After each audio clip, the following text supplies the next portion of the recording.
Olá, boa tarde. O Instituto Butantan dá início à terceira fase dos testes com a vacina contra a Covid-19 produzida na China. Por outro, a Universidade de Oxford anuncia que a vacina produzida por ela é segura e imune ao coronavírus. No Jornal da Justiça de hoje, nós vamos falar sobre as implicações jurídicas em torno do assunto. Você vai ver também. Senador Flávio Bolsonaro deve depor hoje sobre possível vazamento na Operação Furna da Onça. No fim de 2018, um delegado da Polícia Federal do Rio de Janeiro teria informado a pessoas ligadas ao então deputado estadual Flávio Bolsonaro sobre a operação. Corregedor Nacional de Justiça apura a conduta de desembargador do Tribunal de Justiça de São Paulo contra a Guarda Municipal. O Corregedor Nacional de Justiça também pediu que o Tribunal de Justiça de São Paulo encaminhe o processo que apura a conduta do desembargador ao Conselho Nacional de Justiça. E ainda, conheça o projeto MP na Escola, desenvolvido pelo Ministério Público de Pernambuco.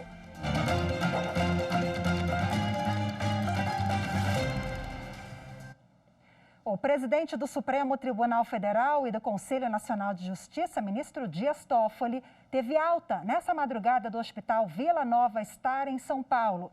O ministro sofreu ontem um acidente doméstico. Ele teve um pequeno corte na face e realizou uma sutura. Além disso, o ministro foi submetido a exames de raio-x. O presidente do STF, Dias Toffoli, passa bem. O senador Flávio Bolsonaro, do Republicanos, deve ser ouvido hoje à tarde pelo Ministério Público Federal.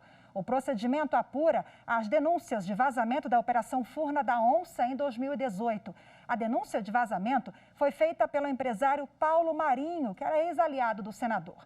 Pela prerrogativa do cargo de senador, ele escolheu o horário do depoimento, que será aqui em Brasília. A Operação Furna da Onça investigou um esquema de corrupção na Assembleia Legislativa do Rio de Janeiro. E, além disso, o Tribunal Regional Federal da 2ª Região concedeu habeas corpus ao advogado Vitor Granado Alves, que é ex-assessor de Flávio Bolsonaro. Ele teria participado de uma reunião com o delegado da Polícia Federal acusado de vazamento de informações sobre essa mesma operação.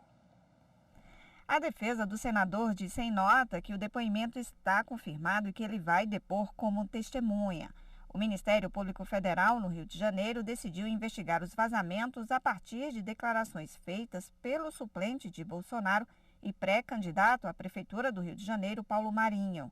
Ele afirmou que Flávio foi avisado da operação que investiga a participação de deputados estaduais do Rio de Janeiro em um esquema de corrupção, lavagem de dinheiro e loteamento de cargos públicos e que identificou as movimentações financeiras atípicas do ex-assessor do senador Fabrício Queiroz, preso no mês passado em São Paulo, em um sítio do ex-advogado de Flávio Bolsonaro. O relator do Conselho de Controle de Atividades Financeiras apontou uma movimentação no valor de R$ 1.200.000. Ainda segundo o Ministério Público Federal, no fim de 2018, um delegado da Polícia Federal do Rio de Janeiro teria informado a pessoas ligadas ao então deputado estadual Flávio Bolsonaro sobre a operação. O advogado Victor Granado Alves, ex-assessor de Flávio Bolsonaro, teria participado do encontro e por isso foi convocado para depor, mas se negou. Por conta disso, a Procuradoria da República converteu a condição de testemunha para de investigado. A OAB do Rio de Janeiro representou o pedido de habeas corpus no TRF2 em favor do advogado. No sábado, o desembargador Paulo Espírito Santo, do Tribunal Regional Federal da 2ª Região, que analisou o habeas corpus, determinou liminarmente a suspensão da investigação sobre o advogado Victor Granado Alves. O desembargador entendeu que a recusa do advogado em depor está amparada porque Flávio Bolsonaro já foi representado pelo Victor Granado e, por isso, há uma relação de confiança entre os dois. O caso ainda deve ser analisado em definitivo pela primeira turma especializada do Tribunal Regional Federal da 2ª Região. O presidente do Tribunal Superior Eleitoral autorizou a realização da eleição suplementar para o cargo de senadores suplentes de Mato Grosso. A votação vai ser realizada no dia 15 de novembro, data do primeiro turno das eleições municipais de 2020. Para o ministro Luiz Roberto Barroso, a medida atende aos princípios da economicidade e da eficiência. A decisão determina ainda que nova regulamentação seja definida pelo TRE do Estado. A Corregedoria Nacional de Justiça vai apurar a conduta do desembargador do Tribunal de Justiça de São Paulo, que ofendeu um guarda municipal e rasgou a multa aplicada pela falta de máscara de proteção contra o coronavírus. O fato ocorreu nesse domingo em Santos, no litoral de São Paulo. As imagens publicadas em redes sociais mostram o desembargador Eduardo Almeida chamando o guarda civil de analfabeto. Eu estou aqui com um analfabeto do PMC, aqui, um rapaz. E rasgando a multa recebida por ele não usar a máscara de proteção contra o coronavírus, obrigatória em todo o município. As imagens mostram ainda o desembargador telefonando para o secretário de Segurança da cidade, se queixando da atuação do guarda civil. O Corregedor Nacional de Justiça, ministro Humberto Martins, abriu pedido de providências para apurar a conduta do desembargador. Segundo o pedido, há indícios de possíveis violações ao Código de Ética e à Lei Orgânica da Magistratura. O Corregedor Nacional de Justiça também pediu que o Tribunal de Justiça de São Paulo encaminhe o processo que apura a conduta do desembargador ao Conselho Nacional de Justiça. O desembargador tem 15 dias para prestar esclarecimentos. A ação de prestação de contas sobre herança deve continuar, mesmo com a morte do inventariante. Essa decisão é dos ministros da terceira turma do Superior Tribunal de Justiça. No processo, 2 herdeiros questionaram a prestação de contas contra o pai de um deles, que era o responsável pelo inventário do patrimônio deixado pela mãe. Eles alegaram que deveriam ter recebido de herança o valor correspondente a mais de R$ 196 mil. Em primeiro grau, o pedido foi julgado procedente. O Tribunal de Justiça de São Paulo, porém, extinguiu o processo sem julgar o mérito por causa da morte do inventariante. Para o tribunal, somente é possível prestar esclarecimentos àquele que assumiu a administração do patrimônio. No entanto, no STJ, a relatora do recurso, ministra Nancy Andrighi, explicou que em outros casos semelhantes, o STJ admitiu a possibilidade de sucessão dos herdeiros na ação autônoma de prestação de contas, quando o falecimento do gestor de negócios alheios ocorre após o encerramento da atividade instrutória. A ministra destacou ainda que o fato de a filha, recorrente, ter sido agora nomeada inventariante dos bens deixados pelo pai não acarreta confusão no processo, como entendeu o TJ de São Paulo. Diante disso, a terceira turma entendeu que a morte do inventariante não é motivo para a extinção do processo sem julgamento do pedido. E você vai ver a seguir as implicações jurídicas em torno dos testes da vacina contra a Covid-19. Continue com a gente, eu volto já.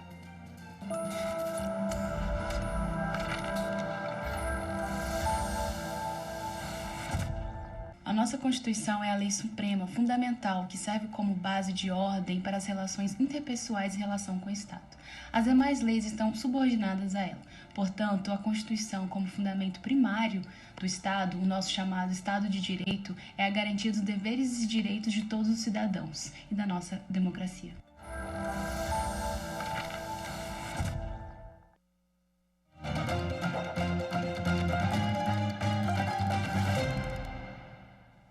No Rio Grande do Sul, o Comitê de Participação dos Adolescentes Acolhidos na Justiça realizou a primeira reunião virtual.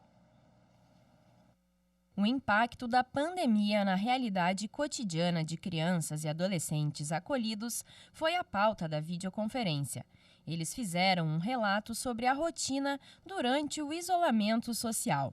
As modificações no dia a dia dos serviços de acolhimento em virtude da pandemia foram debatidas durante a videoconferência. Foram sugeridas atividades que podem ser realizadas dentro das instituições durante o período de isolamento social e as medidas de proteção que devem ser adotadas. Também abordaram as atividades escolares e a manutenção dos acompanhamentos psicológicos que estão ocorrendo de forma virtual. Desde o final de 2018, nós trabalhamos no projeto Comitê do Adolescente Acolhido na Justiça. Em razão deste projeto, nós realizamos reuniões mensais com os adolescentes acolhidos, ocasião em que nós trocamos diversas informações e debatemos diversos temas de interesse dos adolescentes acolhidos na Justiça. No último dia 25 de junho, então, em razão da pandemia, nós realizamos a primeira reunião virtual com os adolescentes. Além dos jovens e adolescentes, participaram da reunião virtual a juíza corregedora Nara Cristina Nilman Cano Saraiva e integrantes do Comitê de Participação dos Adolescentes Acolhidos na Justiça da equipe da Coordenadoria da Infância e Juventude do Rio Grande do Sul. Participaram 8 adolescentes, representantes do acolhimento e os integrantes da Coordenadoria da Infância e da Juventude. A reunião foi bastante produtiva, discutimos a questão da pandemia nos acolhimentos, quais os trabalhos que continuavam sendo desenvolvidos, a questão escolar, a questão dos atendimentos psicológicos. Ao final, elaboramos um cronograma para a manutenção destas reuniões virtuais até o final do ano. Um carregamento de vacina chinesa contra o novo coronavírus chegou a São Paulo na madrugada de hoje. O material vai ser distribuído a 12 centros de pesquisa no estado. A parceria do Instituto Butantan com um laboratório chinês. Esta já é a terceira fase dos testes. 9.000 voluntários devem receber a dose da vacina.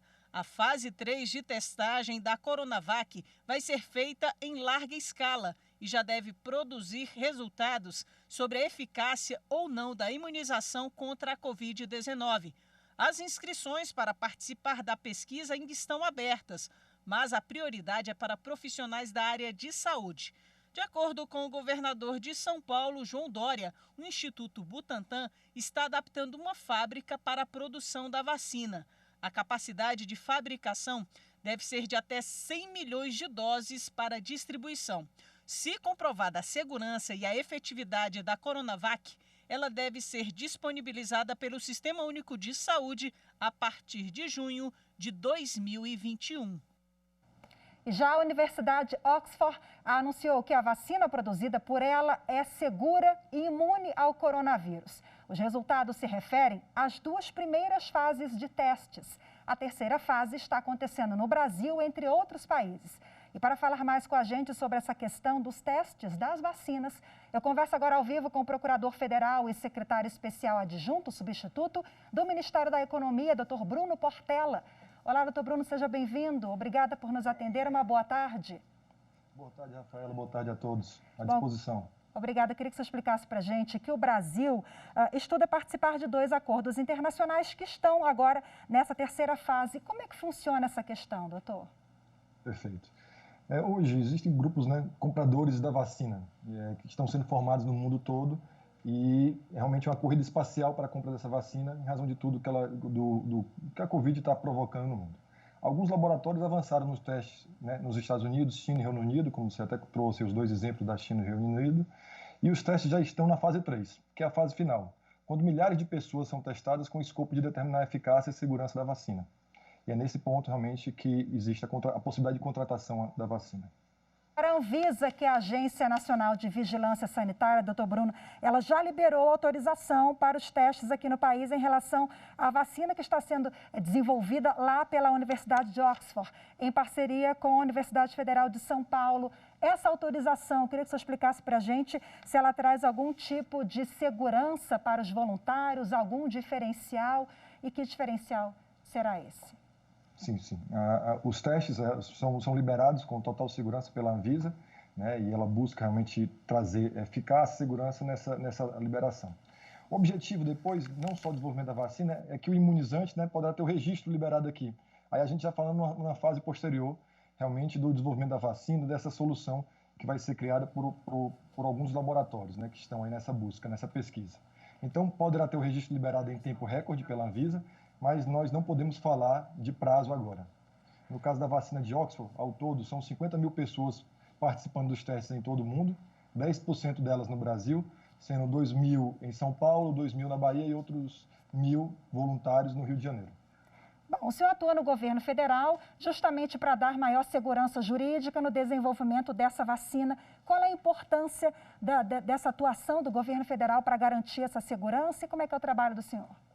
Perfeito. O governo federal, através de articulação da Casa Civil, com apoio do Ministério da Saúde e Economia, iniciou a negociação para a contratação, desenvolvimento e da produção da vacina de combate à Covid com a Universidade de Oxford e o laboratório da AstraZeneca. A AGU vai participar também desse trabalho, né, da construção desse processo. Ela vai ter um papel relevante na elaboração dos instrumentos jurídicos e na análise jurídica. Mas cabe destacar que essa compra, desenvolvimento e produção da vacina é uma compra de Estado. Nesse sentido, entendemos que o Estado brasileiro deve participar com todas as suas instituições, não só do Poder Executivo, mas também Legislativo e órgãos de controle, mediante um processo transparente de aquisição. Então, é muito importante deixar claro que é uma compra realmente de Estado. Agora, a legislação brasileira, ela permite encomendas tecnológicas que nos garantem aí ter autonomia, né, na produção dessa vacina quanto na produção da venda. Como é que funciona esse controle? Ou como é que vai funcionar na prática? Perfeito. O Brasil não quer só a solução, né? Ele quer a solução e a tecnologia.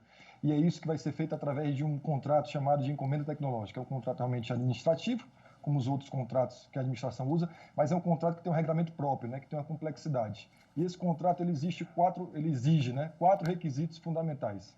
É o esforço de P&D, que é o que está sendo feito na pesquisa da vacina, pelo contratado, quem vai ser contratado. É uma solução não disponível no mercado, ou seja, a gente está contratando uma vacina que não existe no mercado.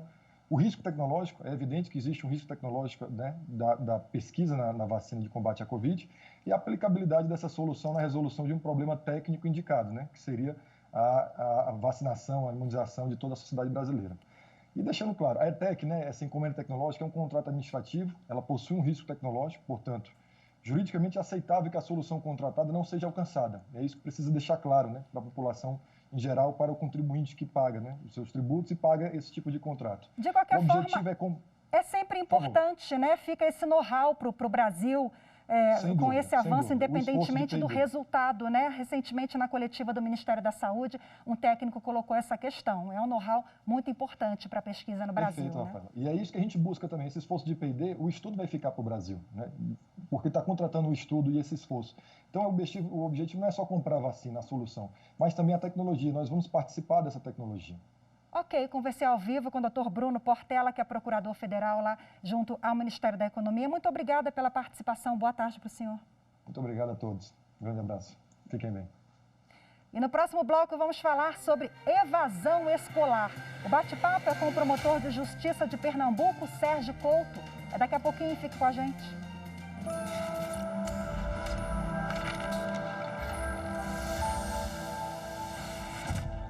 É fundamental o respeito a uma carta maior disciplinando as relações jurídicas no país. É como um contexto, uma certidão de nascimento de uma nação. Pensar em uma nação sem uma Constituição é pensar num Estado anárquico, fora dos padrões que todas as democracias do mundo hoje vivem. A nossa Constituição, ela traz essas ferramentas do dia a dia, de como disciplinar as relações do cidadão com o Estado, como disciplinar o contexto em cada um de nós vivemos e as normas que temos que respeitar.